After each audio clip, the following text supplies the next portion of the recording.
যে কোনো জিনিসে, পড়াশোনার কথা বাদই দিলাম, কারণ পড়াশোনার কথা শুনতে আমাদের ভালো লাগে না, হ্যাঁ, পড়াশোনার কথা বাদে যে কোনো কাজে আপনি যদি ভালো করতে চান আপনাকে কি সময় দিতে হয় না? ধরেন আপনি ফটোগ্রাফি করার অনেক ইচ্ছা, আপনাকে কি করতে হবে? ক্যামেরা নিয়ে বের হতে হবে, ঘন্টার পর ঘন্টা হাঁটতে হবে, ছবি তুলতে হবে, তাই না? অনেক সময় দিতে হবে না?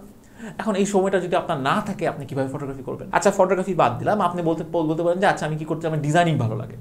আচ্ছা, যদি এখন ডিজাইনিং করতে চান, আপনাকে সফটওয়্যারের পিছনে ঘন্টার পর ঘন্টা সময় দিতে হবে, সময় দিয়ে আপনাকে সফটওয়্যারটা শিখতে হবে ডিজাইনিং করা। আপনি যদি গিটারের কথা বলেন যে না ভাই আমি এগুলো পারি না, আমার গিটার বাজাতে খুব ইচ্ছা করে, আপনি যদি গিটার ভালোভাবে বাজাতে চান আপনাকে প্রচুর প্র্যাকটিস করতে হবে। তার মানে আমি এটা বলতে পারি যে ক্রিকেট খেলা হোক, ফুটবল খেলা হোক, পাবলিক স্পিকিং হোক, যে কোনো জায়গায় আপনি ভালো করতে চান, আপনার একটা জিনিস লাগবেই, ইচ্ছা। ঠিক আছে, ইচ্ছা লাগবে না লাগুক, সময় আপনার লাগবে। এখন এই সময়টা যদি আপনার না থাকে, তাহলে কিন্তু আপনি পড়াশোনা, খেলাধুলা, এক্সট্রা কোকারিকুলার অ্যাক্টিভিটিস অথবা স্কিল কোনো জায়গাতেই কি করতে পারবেন না, ভালো করতে পারবেন।